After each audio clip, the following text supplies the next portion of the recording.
Welcome to Bruce Hurwitz Presents Meet the Experts. I'm your host, Bruce Hurwitz of Hurwitz Strategic Staffing. You can find us on the web at hsstaffing.com.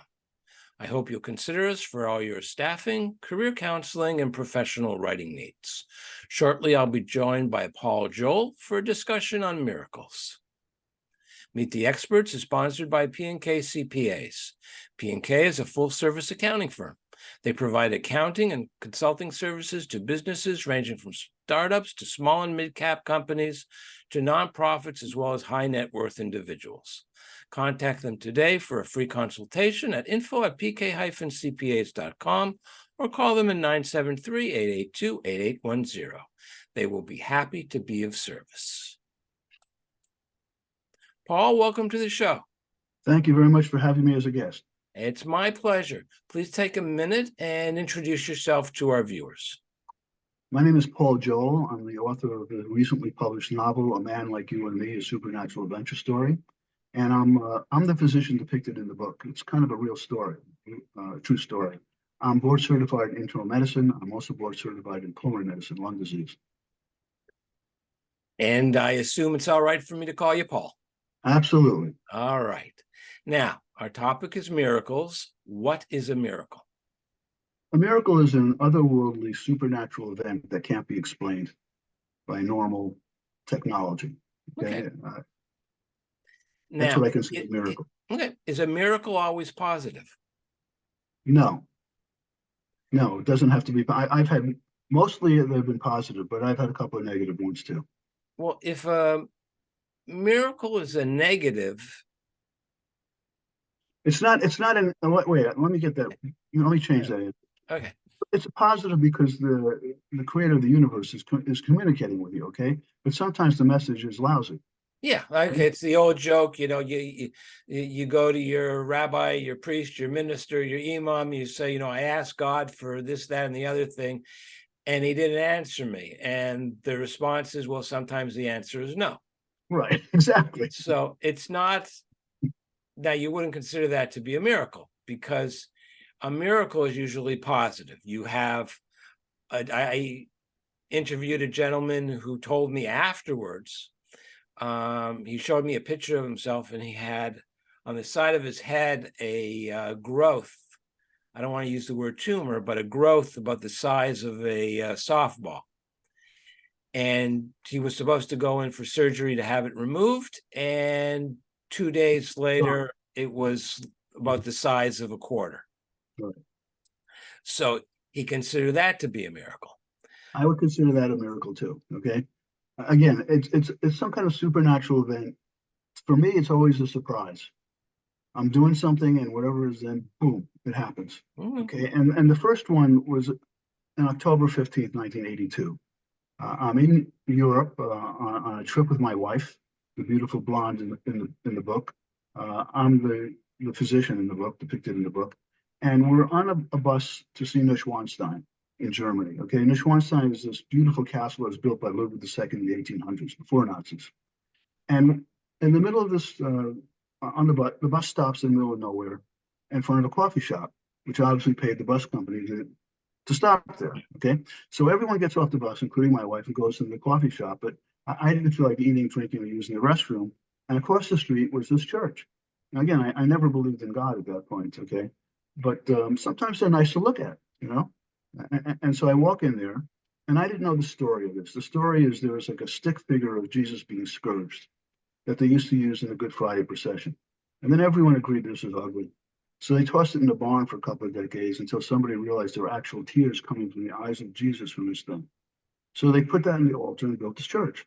And I didn't know the story of this, okay? All I know is I walk into this church, and it's gorgeous. The walls, the ceilings are gorgeous, but your eye is drawn to this ugly thing on the altar. So I'm sitting there, there's nobody else in the church, and I'm looking at this thing, and then suddenly I get a message as if someone's talking to me, but there's no voice that I hear, okay? And the message was, I love you, your sins are forgiven. And suddenly I was converted, okay? That's the first supernatural event. Okay. And I'm excited. I'm really happy, okay? And our plan was, that's chapter 1 of the book, by the way, okay? Mm-hmm. And I'm all excited. And our plan was to sleep on a train to go to Vienna that night, okay? So we're checking out of this very inexpensive hotel. And I say to my wife, hey, we have a Europass. We don't have to go on this train. We can go to the next one. Let's celebrate. Let's go to a nice restaurant here. We can get the next train. So I asked the person at the hotel, where's one of the nicest places to stay and to eat here? And he says, probably the restaurant, the Four Seasons Hotel. So I said, but my wife, let's go there. And he says, you can't get in there. I said, what do you mean? He says, well, it's a Friday night. Now, October 15th, 1982 is a Friday. It's a small restaurant. You need reservations. And you're not dressed appropriately. You have jeans and backpacks. You can say sneakers. He said, running shoes. Okay. You need a suit. She needs a gown. And I remember thinking to myself, of course we're going to get in there. Okay. The creator of the universe just communicated with me and I want to celebrate. He'll take care of this. So we're running there. And there's a doorman right in front. And I asked him where the restaurant is. He said, up the second floor. And then he says, look, let me take your backpacks for you. Okay. Because basically we don't allow people like you with backpacks in our lobby, let alone to eat here. Okay. But he didn't say that. And I go up there and everyone is dressed to the nines. The waiter, the maitre d's, the piano player, they all have tuxedos. People are dressed in suits and gowns. And he asked me my name. So I tell him my name. And there's one empty table. And he says, we eat there. Okay. And during the meal, my wife writes these things on a sheet of paper that has no meaning at all. 4 founders, Paul, Stephen, Marcus. I asked her about it. She doesn't know. Okay. And the piano player is playing this song. And I asked the waiter if he knew the name of the song. He says, yeah, it's called A Man Like You and Me by Michelle Jarry. And I said, the lyrics? He says, yeah. The lyrics are, it doesn't matter whether you're rich or powerful, we're all slaves to our fate. We're all equal in this world. So basically you have a fate and that's it. Okay. You have free will, but God knows what you're going to do anyway. And the book is really about the intersection of fate and free will. So we're sitting at this restaurant, okay, and the book, my wife isn't there yet, and she looks at a map of Munich that they give out to you at the train station if you're a tourist and has the points of interest. And when you fold it a certain way, it looks like there's a J at the Wittelsbach fountain. The Wittelsbach family, again from Sweden, ran Bavaria for about 600 years. And it's beautiful, but it's in the middle of traffic, okay, like a little tiny sidewalk around it. So we're running there around 10:30 at night, and she's telling me the James stands for James, the name of our first son, our first child. Okay, and I say to her, well, what's wrong with Joseph or John? Those are good names. And she looks at me like I'm an idiot, which is very common. Okay, it's obviously James, you idiot. Okay, so we're looking to see if there's something that James, or John, or Jesse, Joe, whatever the heck it is, written on this fountain, and it's 10:30 at night, and there's a little old man, an American with a Southern accent, standing there. Mm-hmm. There's nothing written on the fountain. So he looks at me and he says, "My name is James. I've been waiting for you for a long time. It's about time you got here." And then he left. So that's how our first son was James, and it gets better the next day. Okay. Okay. So what you're doing is you're saying that events in your life that were unexpected and inexplicable, you consider to be miracles. Okay. Now, my next question for you is this. The next day, by the way, children. The next day, by the way, the next day is the biggest miracle in Vienna.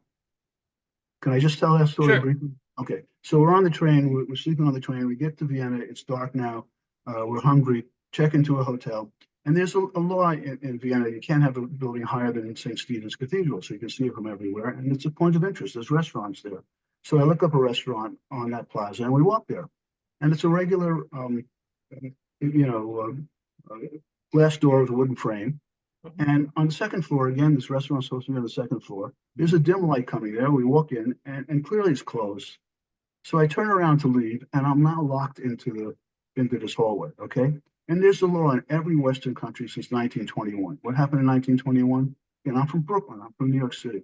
There was a fire in the Coconut Grove nightclub in 1921. Mm-hmm. And for whatever reason, the people were burned alive. They couldn't get out. So there's a law in every Western country since then. You can lock the place. If it's closed, you don't want robbers to come in at night, okay? Mm-hmm. But once somebody can open the door, you can't lock them in. And I'm locked in this hallway. And I'm tapping on the window, and a nice man with dark hair comes over. He can't open the door. And then I turn around to where the restaurant was supposed to be, and I see a Christmas tree for about 10 seconds, and it disappears. Then I see an Easter candle for about 10 seconds, and that disappears. And then I see the face of Jesus, and I'm petrified. He's not smiling. He's not happy. He's just, and it's like the regular thing that you see with the brown hair and kind of like short beard, whatever the heck it is, just his face. And I'm trying to get out of the door, and I can't get out. And a lady suddenly comes over with blonde hair, okay, and she opens the door and lets us out, okay. And I'm petrified. I say to my wife, the next restaurant we see, we got to go to. I want to be around guests and people. I don't know what Twilight Zone that was, but I need to be in the real world, okay. The next day, I buy a book of Saints for the first time because I'm a believer now, okay. And I look at July 23rd, the feast day of St. Bridget, which my wife wrote on the sheet of paper the day before. And there's the face of the blonde who opened the door for me. Okay, so she was born in 1400 and died in 1473. And I swear to God, on October 16th, 1982, she was there in Vienna to open the door for us. Okay. That's what I think is a miracle. Okay. Now, some people would, of course, say this is all just coincidence or you dreamt it, but I'm not going there. I'm not going there. I am not going there. What I want to do is to get back to the idea of a miracle as being inexplicable. I'm going to give you one other example of my life, my story, okay, my history, okay, as a physician, okay. I'm driving to work on March 25th, 2019. So this is way after that. That was 1982. This is 2019. I already have two sons, James and Paul, okay. I'm driving to see patients in the office, and suddenly I don't know how to drive. I don't know how to use the cell phone. I'm an idiot. So I stopped the car, and most of the long-term memory of my brain was wiped out. All the short-term memory was wiped out. I still knew who my wife was and my kids, but the medicine stayed, but a lot of the other stuff is gone. Okay, and I get admitted to the hospital, and I'm one of fewer than 500 people in world history who get this god-awful rare disease, Hashimoto's encephalitis. So the MRI in my brain lit up like a Christmas tree. I'm treated with chemotherapy and steroids. The great immune system that I had is gone. The great memory that I had is gone. Everything is taken away, okay? And I'm in the hospital from March 25th, the Feast of the Annunciation, to May 2nd, and I suddenly go home. I'm still on chemotherapy, and I'm a moron, okay?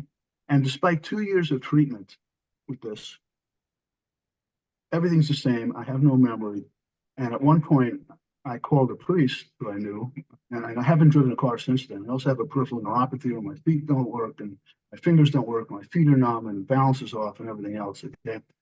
And I was so out of it in the hospital that the neurologist is trying to convince me, hey, you can't move around too well, okay? And I couldn't perceive that. And said, you're going to get run over by a car if you try to quickly move. You can't move, okay?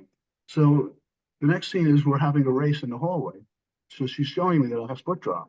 Okay, this foot the feet are numb, okay? And I fall and break my wrist, okay, in the middle of this, okay? And I lose a race to a middle-aged woman, okay? This is a guy who played for the Bridgeport Jets professional football team in 1970.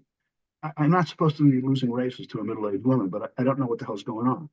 So I'm like this for 2 years on chemotherapy, on steroids. Everything is, my wife has to deal with this idiot, okay, me, okay. And eventually I call one of the priests I know and say, look, I don't want to go to hell for committing suicide, but this is awful. I don't have a memory. I have a peripheral neuropathy. I can barely function at all. And my wife has to deal with this. Is it okay if I just stop eating or drinking and let nature take its course? This way she can marry somebody else and not have this noose around her neck, and I wouldn't have another miserable day. And he said, go for it. That's fine, okay? But then one of the providers, Dr. Fry, who takes care of me, okay, who read the book. And in the book, my character is supposed to get this consecration done from Our Lady of Fatima, okay? It was done by 2 popes, but never as requested in unison with the bishops. So I'm supposed to get this done. And I feel right now I'm supposed to get this done, okay? Because of her intervention, I'm still alive, okay? I didn't stop eating and drinking, okay? But it's been horrible, okay?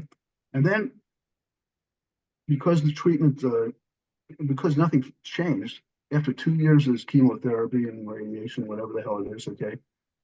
treatment was stopped. Okay, so I'm an idiot still. Okay, and the parts of my brain on the MRI responsible for memory, the right hip, I'm left-handed, so the right hippocampus and right temporal lobe are destroyed. Okay, there's like no hope for me to have this memory back. And suddenly on April 29, 2022, after a year off treatment, my memory comes back. I can remember things when I'm 17 months old. Okay, not forget about when I was 3. Okay, 17 months old. Okay, and you'll never have a conversation with a person with me, who has a memory with this on my MRI. So that's a miracle. Okay, the MRI findings are still there, and yet my memory is back. You're reminding me, I worked for a number of years at a nursing home, at 2 nursing homes. And there were times when I would be with the Alzheimer's residents, right, and they had no memory. And then they'd have a good day, and suddenly the memory would be I'm better. not getting into that. That's not where I'm going. I know what you're thinking, and yes, there were times when a loved one would come running out of the room over to the nurse's station, say, "Mom knows me. She's back," and Right. then they'd go in, and Mom was no longer back. It was gone. All right, so it happens, but that's not where I was going. There are things that Alzheimer's patients remember who have lost everything, but can still remember a prayer, can still remember their military ID number. There are some things that are so ingrained that they'll always be there. And to agree with that, the medicine always was there. Like Okay. the information about medicine was always there, so I can still review cases from home. Okay, but all this other stuff was wiped out. Now, my whole life with my wife was wiped out. There are many cases, as I'm sure you know as a physician, of individuals who have been given so much medicine, they've been medicated, everything from a hangnail to a tumor is a different pill. And they get to a new doctor and they say, the doctor says, "You know what, we're taking you off of everything." Right. And then all of a sudden they get better. Right. Now, there are still some things that they need. Right. But here's the answer to that question. Okay. After the medicines were stopped, I'm a moron for a year. Okay. For an entire year, I'm off medicines and I'm still the same. That's why it was stopped. Okay, because there was no change going on. And again, right now, I've had an MRI every year. Each year too. If you took an MRI of my brain, okay, I have no right temporal lobe and no right hippocampus, and I'm left-handed, so the right side of my brain is dominant. I shouldn't have a memory. I shouldn't be able to say to you, "Hey, I was 17 months old, okay, and I'm sitting in a high chair. And I can't talk because I wasn't talking when I was 3, okay? And I'm trying to indicate to my mother that I'm done eating. So I'm making noises, whatever the hell it is, and she's ignoring me. So then I throw everything on the floor, okay? The cup, whatever the heck it is, that's, and that doesn't get any response.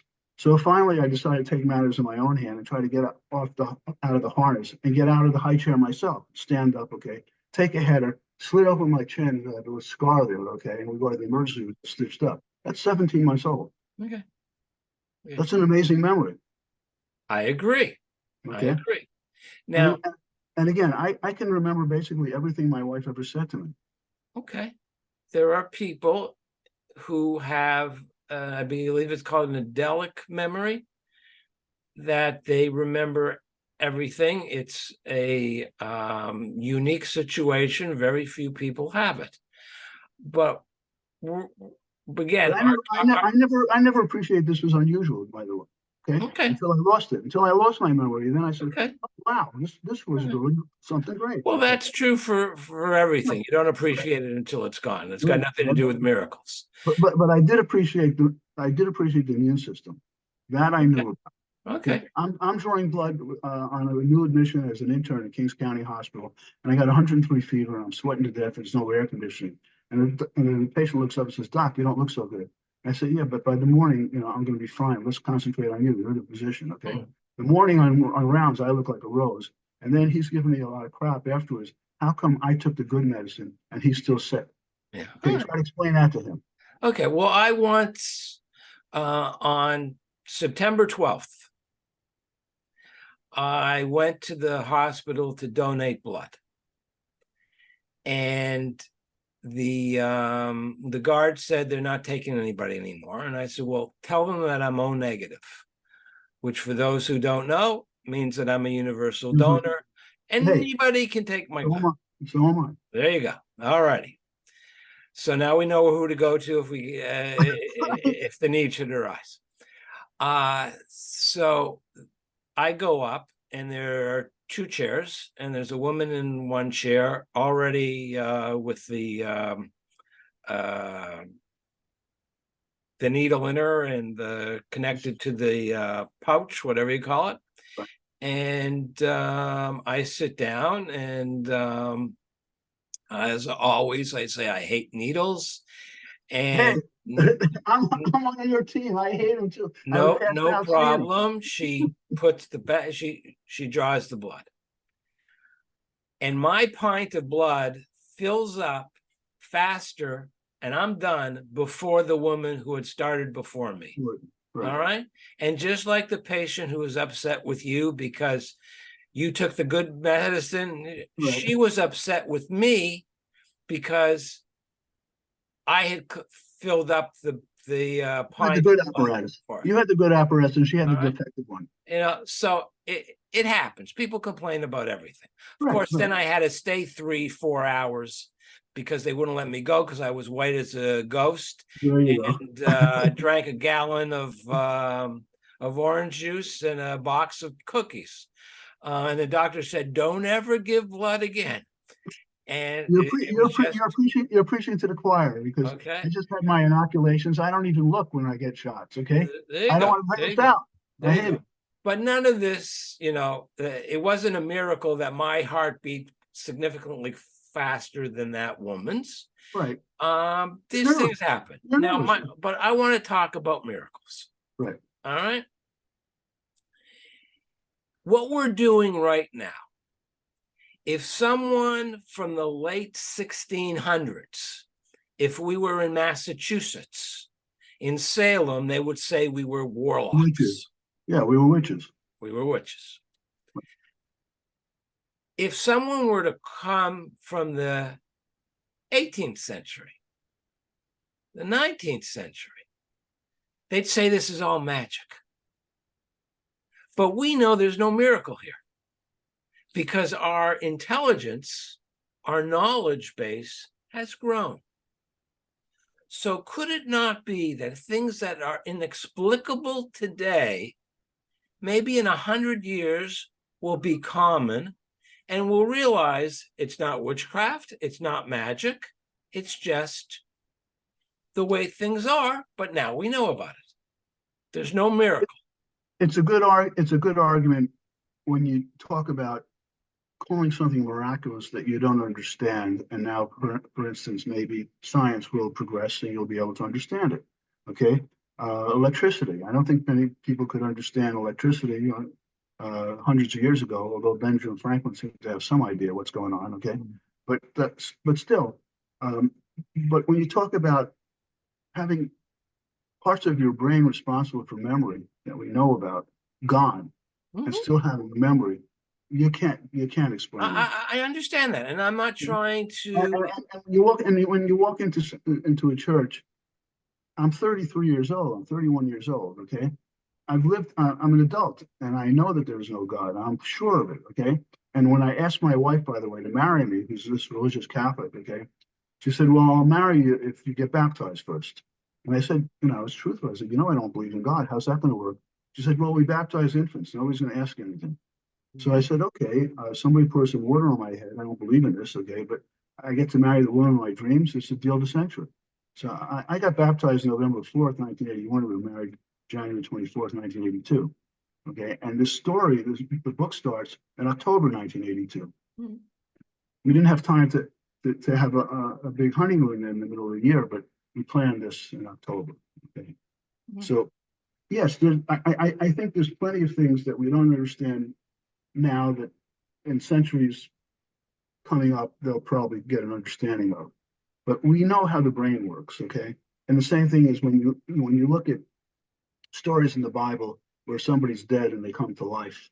Okay, Jesus is dead on Good Friday, and then on Easter Sunday he comes to life. These people may not have understood electricity or modern medicine, okay, but they know when someone's dead. They know the pupils are fixed and dilated, the person's not breathing, and he's going to start stinking soon, okay? So we got to put him in the ground, okay? They know that, okay? And that's not going to change. And again, when you talk about miracles, this is not a miracle, okay? But we're told that we have this son James, okay? And in my wife's family, everyone had febrile seizures. There's seizures that you have before the age of 2. If you have a sudden fever, sometimes you can seize, okay? And I didn't know my history, okay? My mother doesn't tell me whatever the hell's going on with me, okay? And I come home one day and my wife is holding baby James, okay? He's about 15 months old, okay? He's had a febrile seizure and he stopped breathing. And she's hysterical, and she's never hysterical. I've seen her do 5 million arrests as a nurse in the ICU at Mass General, okay? She hands me, dead James, says, do something, okay? So I put him on the floor in front of the house, and I'm doing CPR on him. I remember I'm moving his tongue out of the way with my tongue, first holding his nostrils, okay? I'm pumping with his chest, okay? And I'm doing this for a long time till finally the ambulance comes. And their contribution to this was, oh my God, he's dead, okay? That was their initial response to this. So, oh my God, the kid's dead. And I'm looking at his pupils, and his pupils are getting bigger, okay? And when you're not getting enough oxygen to your brain, your pupils dilate. And then the next step is fixed and dilated, dead, okay? And for whatever reason, I said, get the oxygen ready. He's going to start breathing soon. I don't know why I said that, okay? And about 2 minutes later, he started breathing and had the oxygen. And I don't think I've been the same ever since then, okay? I mean, I don't ever want to be a hero in my family life, okay? And I remember thinking, what is the purpose of telling me about this? I'm going to have this kid, James, okay? When 15 months later, he's going to die. Do me a favor, don't give me the kid, okay? Like, I don't need this, okay? And I could never understand it, okay? And there's all these other things that I couldn't understand. And then they kind of like come into focus. You said something about September 12th just now, okay? One of the dreams I had was 9/12. Okay. I've never had a dream, by the way. Okay. My parents were divorced. My mother took me when I was 4. I used to play with this Joey across this. We lived above an apartment store, and up the stairways, one apartment was his and the other was mine. Okay. And his family was the one that came in the same boat with us, and his mother was the one who said, hey, maybe he needs to see a pediatrician. Okay. And having a dream like at the age of 4 or 5, we had just left. And I think I'm playing with Joey, and I wake up and I'm looking for him, and he's not there. I've never had a dream for decades, okay, until this recent thing with numbers 379, 215, whatever the heck it is, whatever the heck it is. So my whole brain is different. Okay. Paul, I want to thank you. I want to put up your contact information for viewers who want to get in touch. I want to thank you very much for coming on and for sharing your personal story with us. Thank you very much. It was great. It was great being a guest on your show. Thank I you. really enjoyed it. Thanks to you. Thank you. I'm Bruce Hurwitz. Thank you for watching. And as always, please stay focused on success.